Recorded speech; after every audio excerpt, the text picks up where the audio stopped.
All right. Hello, everyone. Welcome to another episode of CEO Pod. I'm Caroline, your host, and today I am joined by one of my very good friends, Misha Homara.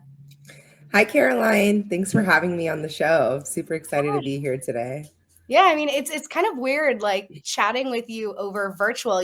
We're used to hanging out in person at events, all of this, so it's a little different for us today.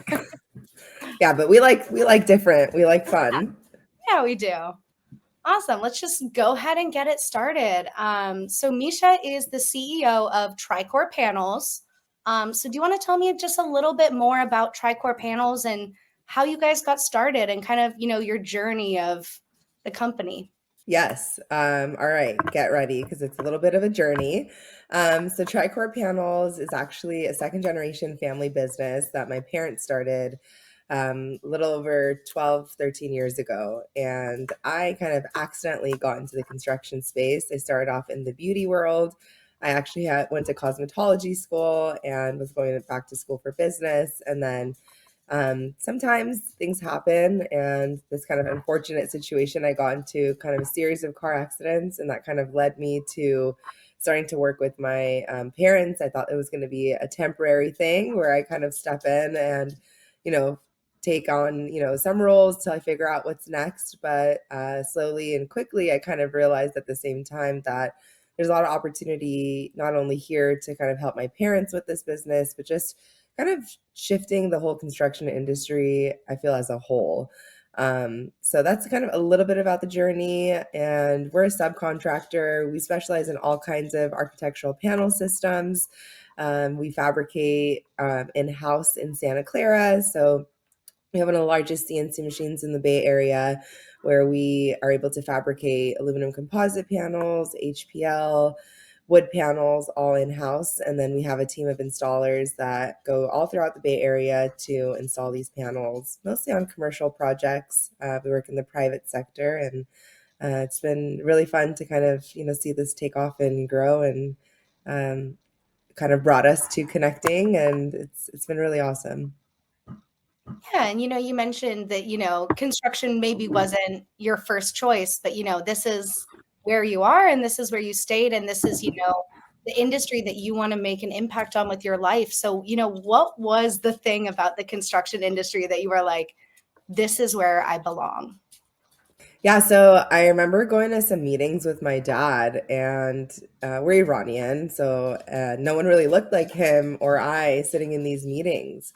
And, I realized that I kind of have an opportunity sitting at this table, having a seat, next to my dad, that we have an opportunity to kind of shift that. So I realized that, it's kind of up to us as leaders in any industry, honestly, to kind of be that voice and kind of create opportunities. And so I, talked to him, and we said, okay, we have this kind of opportunity. Let's kind of take that on and, encourage, women to actually join our team and, empower them and help them develop and grow. And so it kind of started as a small idea, a small conversation that really, I think, is like the fuel that like lights me up and really kind of gets me going and empowers me to continue to push forward. And things can't happen overnight, but I think like together, when you collaborate and really come together, there's so many things that you can do, and you're so much stronger. So that's kind of how it all started, I would say, is realizing that we can actually make an impact even though we're a small company. Yeah, no, and we're kind of at a very interesting point in time with the construction industry. We've always been this industry is, been seen as a lot in the past as a very white male dominated industry. And for a lot of women, for a lot of people of color, they don't see people that look like them in the industry. Yeah, And yeah, now we're at the point where we're really starting to change that and really starting to, bring about awareness that, hey, this isn't all white dudes anymore and they're not all exactly, old. exactly. So Yes, yes. yeah, I think it's just super, it's just a really very fun time to be part of this industry. Yeah, I think there's a couple cool things happening. It was like tech coming in, women kind of taking over a bit, and I mean it's just kind of starting, but I think it's been interesting to kind of see that all play out. I think the construction industry has changed so much in the last decade, and it kind of happened super quickly. And I'm excited to kind of see where things grow and go to, especially with, the new companies that have been started with this newer generation. I think it's going to be really interesting to see how things kind of take off. Yeah, and definitely kind of seeing, how some of the roles in the industry are going to be, kind of switching and changing more to, technology kind of roles with our, our aging workforce and that looming Yeah, workforce shortage over our head. It's going to be very interesting to see how, once these roles were all super manual, you're processing payroll by hand, and yeah, now seeing those kind of roles become automated. It's really, really cool. yeah. Awesome.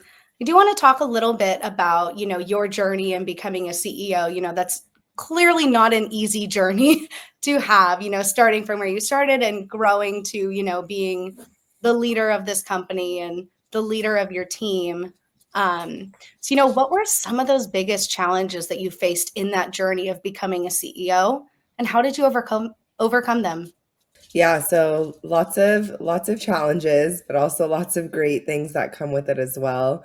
I would say that I think just starting off, not knowing anything in the construction industry, being young, being a woman, and also my dad's daughter, kind of had like a few different hurdles to, I think, jump through. And to be honest, it was really about building the trust and respect within the team. And I think it takes time. Especially not knowing much, but I think curiosity helped a lot. I would ask a lot of questions. I would take a lot of notes. I mean, I remember sitting in meetings knowing absolutely nothing. And thank God for Google. I'm really blessed that I was born when I was, I think, because I don't know how I would have been able to figure all this stuff out, but I would just write down all the acronyms of like what they were saying in meetings, kind of Google them after, and just ask my dad in the car or project managers, just, hey, can you like walk me through this? And realistically, getting thrown into things really quickly and not having any kind of like processes or anything figured out, it was like, okay, you're gonna just, for example, take on payroll and accounting, and billing, and I absolutely had no idea what a progress payment is or any literally anything. And so I'm grateful for the contractors that we worked with, because I would just give them a call and say, hey, like, Caroline, this is my first time doing this. Can you walk me through like what it looks like, what's the expectation, and just they were so awesome. And I think that the construction industry, I realized really quickly that people are really willing to help. So I think just being curious and asking for help. Maybe I waited a little too long sometimes to ask, but I think that's just part of the imposter syndrome that kind of comes with life. But really asking for the help and guidance, and connecting with people. I had a great mentor. My dad was an amazing mentor for me, but I also needed a little bit more. And I kind of stumbled again through Google looking for other women in construction, and I stumbled upon NAWIC in Silicon Valley, and met a couple mentors through that group. And thank God for LinkedIn, because then I kind of just messaged like 100 women that ran construction companies and asked them if I could just have like a virtual chat with them. And as I mentioned, people were so nice and willing to help. So I think being able to just own that, like, I didn't know certain things, and just ask for the guidance and kind of help, because I realized that people have done this, and it's better to kind of lean on the support and the community and the network instead of trying to reinvent the wheel.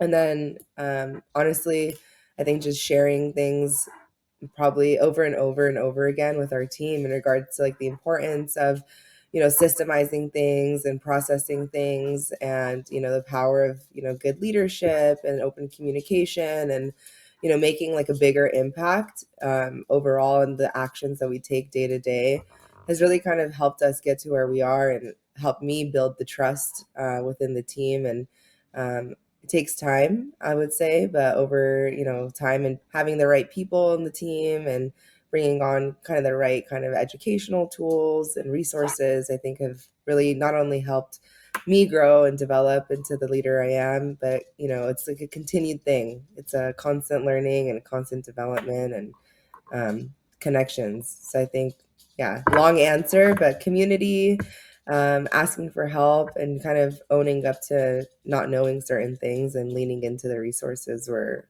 super valuable and helpful for me. Yeah, and you mentioned a little bit about imposter syndrome, which is you know what, if I could be diagnosed with that, I would give me a prescription right now. So I think, Yes. that's something, as people, we all deal with that. But, as women in a very male dominated, we're changing that though, industry, Yes. it really is something that you feel all the time. And, kind of just starting out in my career, I feel it all the time. But, do you still kind of feel that in the position that you're in right now? Absolutely. It comes and goes, but I've really learned different tools that I think have helped me with kind of navigating it. Our mind is super powerful, and I think it's like our greatest tool, but can also be like, our harshest weapon at times. So, really kind of training my mind to kind of let go of those, because it's just thoughts when you really think about it, right? It's not actually reality. So, it's kind of I read something. It's like we have like a perception of the perception that others may have. So it's like kind of a super false reality.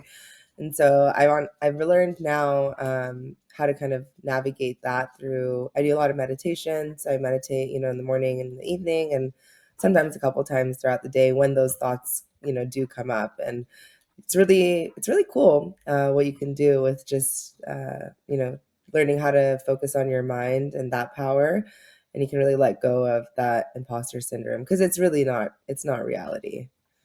No, and it's just like those intrusive thoughts that, I'll just be sitting in my room doing my work, having a grand old time, and then I'm just like, "Oh my gosh."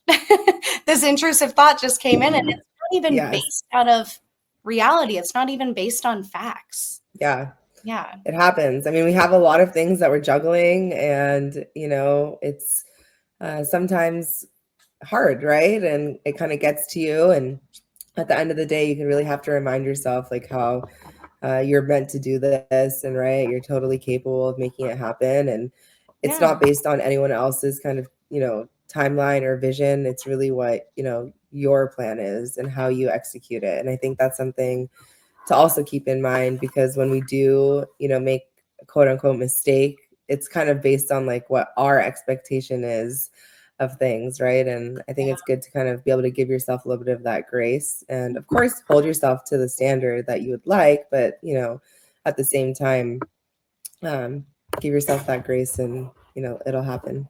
Yeah, I mean, we're really all just humans. Like, when it comes Yep. down to it, we're all humans. We all make those mistakes. Exactly. We all have those thoughts. So it's really great when you can connect with other people, connect with, other women through like groups and organizations, or really just connecting with people to understand that you're not alone in those thoughts. Yeah.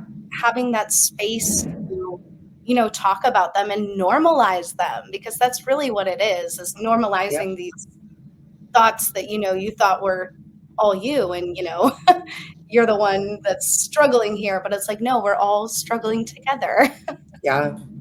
It's Yeah. true. Everyone is on their different path and really have no idea what people are dealing with. So it's so important. I read something. I was like, happiness and like kindness is like free and limitless, but yet we like don't use it enough. Like Mhm. you literally like just smiling at someone, down the street. You don't know like what impact it has on them, or Yeah. I think even just showing up. I was talking to someone. I like to work out a lot. Also, probably helps with the mental stuff. I try Um, to.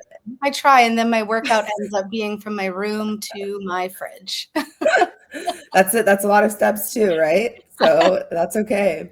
But I hadn't gone in a while, and I got a couple of texts saying like, "Oh, like we just missed like having you here," and like it just Yeah. reminded me of like you showing up, you being parts of these communities and groups. Like you don't realize what an impact like you're making for other people sometimes, and what you bring to the table, and like just being you and showing up is so, so powerful. So Yeah. it kind of just got me thinking about that as we started chatting. Yeah, and for anyone that doesn't know, Misha was actually one of our keynote speakers at our Construction Owners Summit back in, what was that, November? So that Yeah. was in Santa Clara. So she did an amazing, keynote speech. And I mean, I can tell you that that room, you could hear a pin drop. Everyone was engaged, everyone was listening. And, one of the big things that you talked about was building a business with community at the center. Yeah. So I do want to hear a little bit more about, what that means to you, and what you've done at TriCore Panels to really embrace that idea. Yeah, I would love to share more about this. I think this is like my favorite part of what I do is actually giving back to the community. We really can't do things alone. And, especially as we, have noticed, we need that like connection and the interactions. And we all live, together. We're kind of living in the same space. We're sharing a lot of the same things. And I really believe that when the community wins, like everyone's winning. So it's not like an I kind of thing. And what I realized is, again, as a small business, as, leaders, we have an opportunity to make changes. So a couple of years ago, I didn't know all these things existed. So when I stumbled upon NAWIC, I was like, wow, there's like this huge, space of women in construction that I can connect with. And then I started realizing there's even more. So I, found out about YOPS, which is the Women in Construction Operations. And then I found out about WCOE, Women Construction Owners and Executives. And I started realizing how we can help each other, right? And, I know certain things that I could share, others know certain things they can share, and really leaning on each other, especially during COVID when everything was just like insane and no one knew what was happening. It was so incredibly powerful to have resources and to be able to connect with each other. I remember had to have the, KN95 masks, and they were literally nowhere to be found. And someone, in the group had some and like ended up distributing them to the people that were working in essential, projects at that time. So it just really reminded me of like, we need each other, and like to be able to, grow and get past certain things together, we're so much stronger. And so we realized as in a company, we can actually create spaces, and we host, opportunities once a year. Actually, there's one coming up in next weekend. It's my favorite event that we do. It's called Plant and Play, where we actually open up our doors to the community and invite anyone and everyone to come in and learn, about design and programming. And then they get to see our CNC machine in action and then hands-on build a planter box.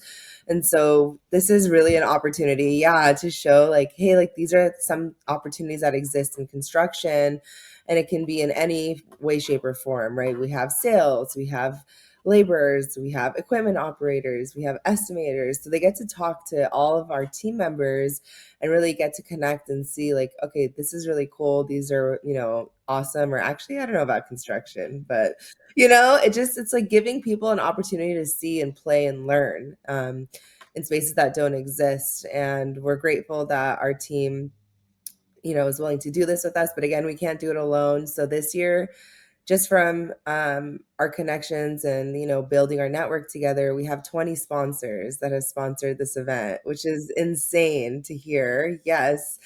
And we really encourage kids to come. So we work with ACE. It's the Architecture, Construction, and Engineering Mentorship Program. We've been working with them for the last 3 years now, and we actually host interns at our company every summer and give them, opportunities to, again, learn from all different, team members, get to explore and actually go and see job sites. And it's really amazing that, as a small business, you don't think that you can make this much of an impact. But I really wanted to challenge that.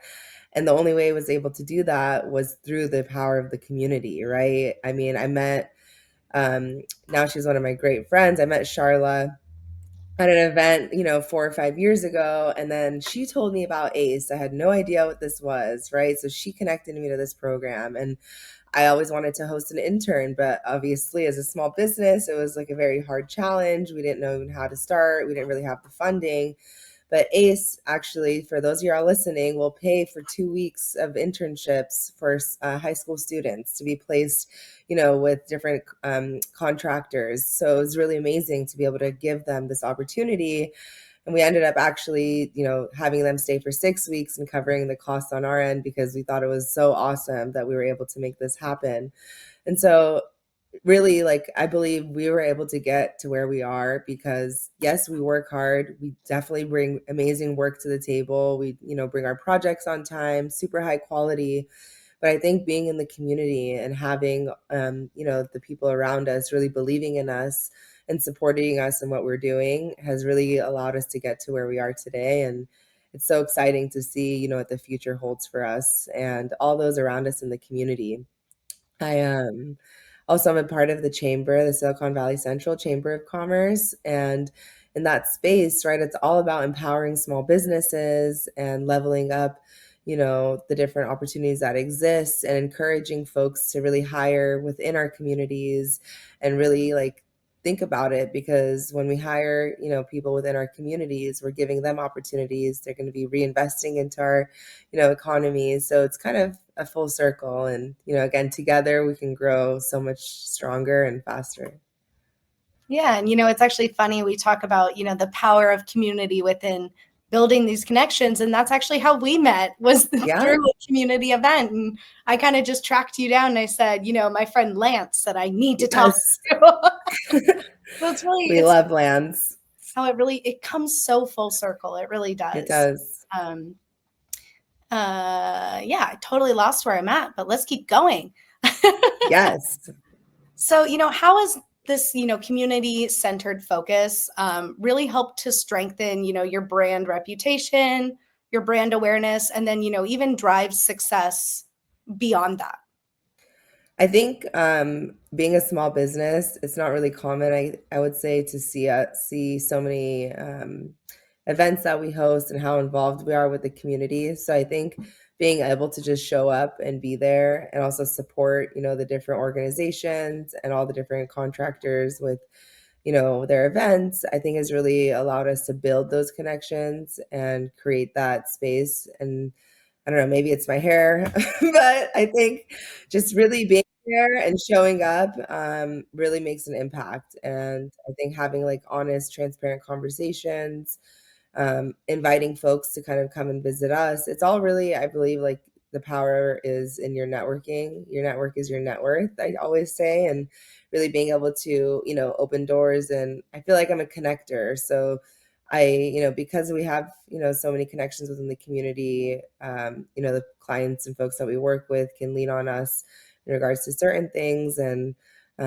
really just having like conversations that lead to what's next because you never know, right? As we're sitting down here talking, right, we're talking about like future events and how we can help each other and, the opportunities that exist. So I think really being able to just have those conversations and build that relationship and trust is really how it goes. Yeah. And then, so how have you translated, this idea of community onto building your own team within TriCore Panels? So, really building that team, but also building your own team with community at the focus of it. Can you ask me that, I guess, in a different way? Sorry. I'm like, no, you're good. I'm like, our team is just incredible. Like for the event that we're hosting next weekend, they've all gone above and beyond with ensuring that, we're all, participating in this. They've been incredible with getting all of our sponsorships in because we really can't do this alone.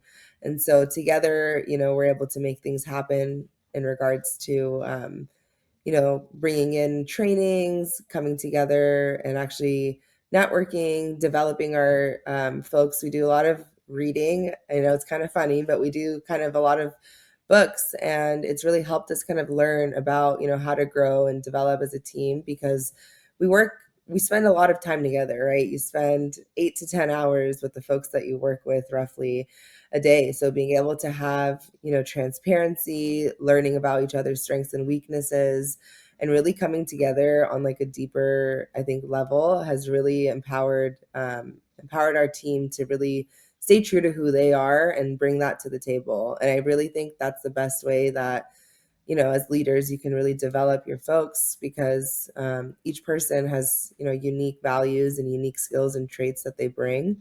And that's really, I think, how you can build that community within. Everyone has certain values, certain talents, and letting them shine and kind of really bring themselves to their full selves to work, I think in itself has built our own little like TriCore family community, I would say. Yeah, and I love looking at a team as, not just a bunch of individuals, but more so as like a family unit. We're Yes. all very, very different people. We all work in very, very different ways, but once we, kind of find our mojo and we put that together, the Yes. possibilities are endless. Like Mean Girls, the limit it does not exist. Exactly. And I think too, like there's so many cool assessments and resources that you can use. So we use Predictive Index and Colby. And so it kind of gives you an idea of like, how Misha shows up day to day and like all of her personality traits. And for example, like if you were on our team, Caroline, we would have like a relationship guide of like, for example, how we would work better together, what are some challenges. And I think that's kind of the hardest part is sometimes having those open and honest like conversations about what's not working and what's working. So we do a lot of exercises like that in regards to really building that strength and trust within the team, because if you're able to have that trust and you really feel like that family that you can really talk about anything, what you said is so accurate. There is no limit because you're able to just kind of push through things, and at the end of the day, you're on the same page and we're all kind of working towards the same mission. And conflict is super healthy in reality if you think about it. Like if you go to see a movie, if there's no kind of conflict or nothing really happening, like it's kind of boring. So it's needed, right? And kind of having those conflicts but able to come to a decision together like cohesively as a team. And no, you don't have to necessarily all agree, right? But you're agreeing to kind of move forward as a team with something that we're picking together. Yeah, and problem solving and having those disagreements is so important to, the whole problem solving aspect of it as well.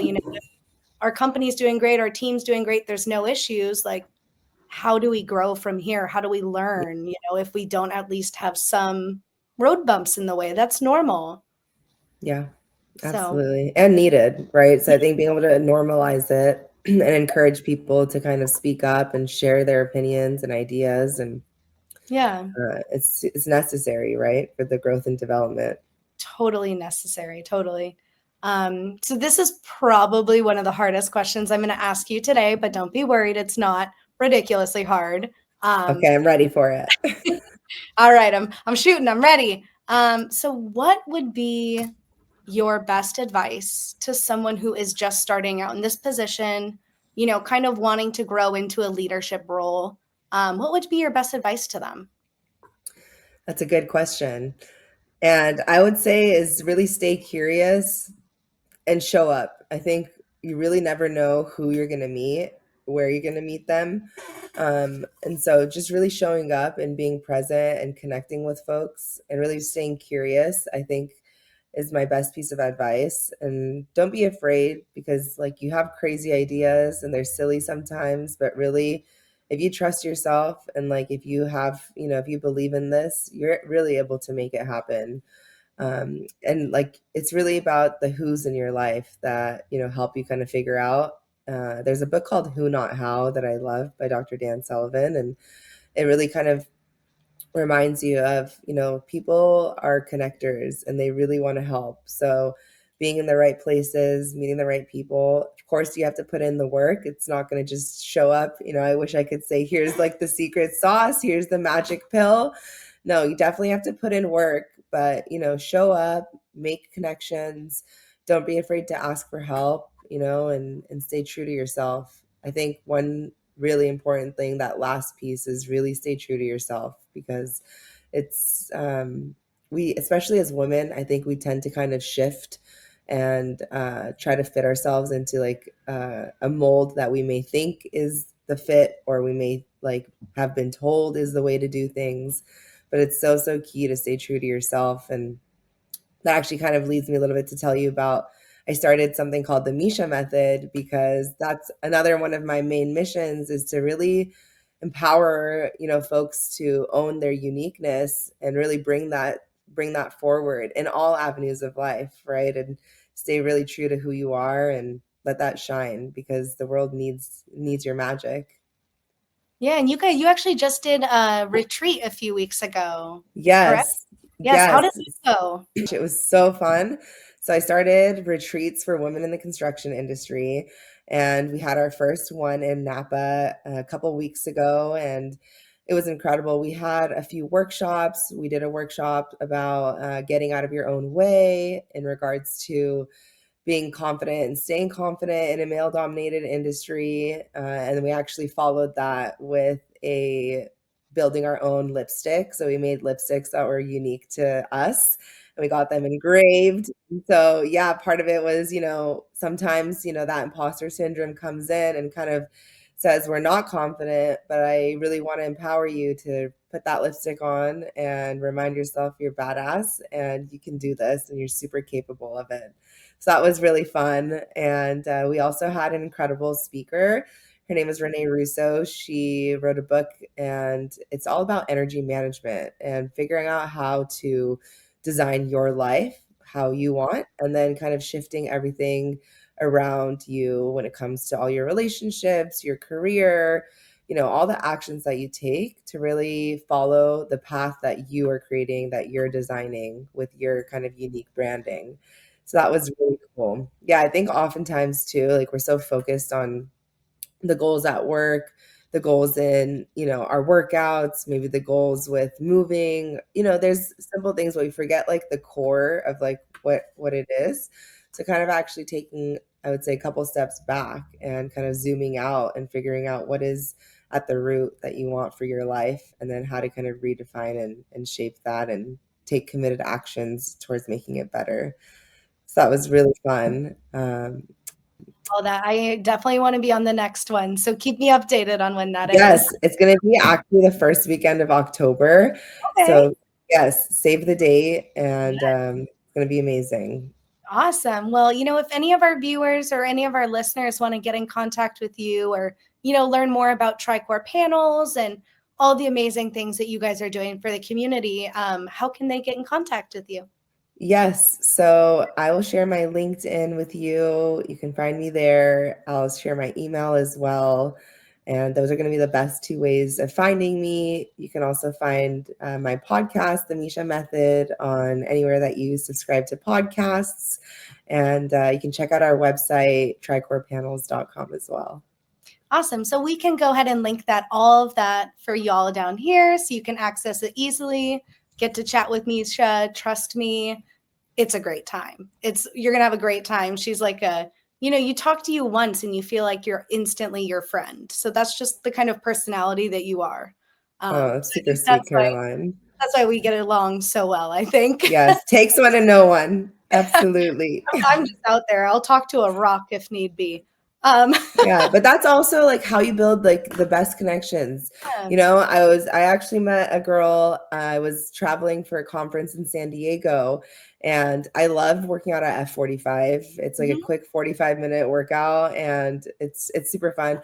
So I was like, okay, let me just drop in, to a class there. And then I start talking to one of the girls, and then I find out she's a financial planner and does a ton of work for women in tech, and wanted Wow. to start doing things in women in construction. And so now she's actually going to be a speaker on one of our panels at the upcoming conference. So it's like you really never know like who you're going to meet and like where you're going to meet. So just that staying curious part, right? And like what you said, just talking to people and saying hi. Like you really never know who you're going to run into and meet. So Yeah. I love that. Awesome. I know it's so cool. And, I think we're getting up to our time here, but we could just keep going on and on and on. Yes. But thank you guys all so much for tuning in today. And Misha, thank you so much for being with us. Thank you Um, so much for having me. I had such a good time chatting with you. It's always a blast.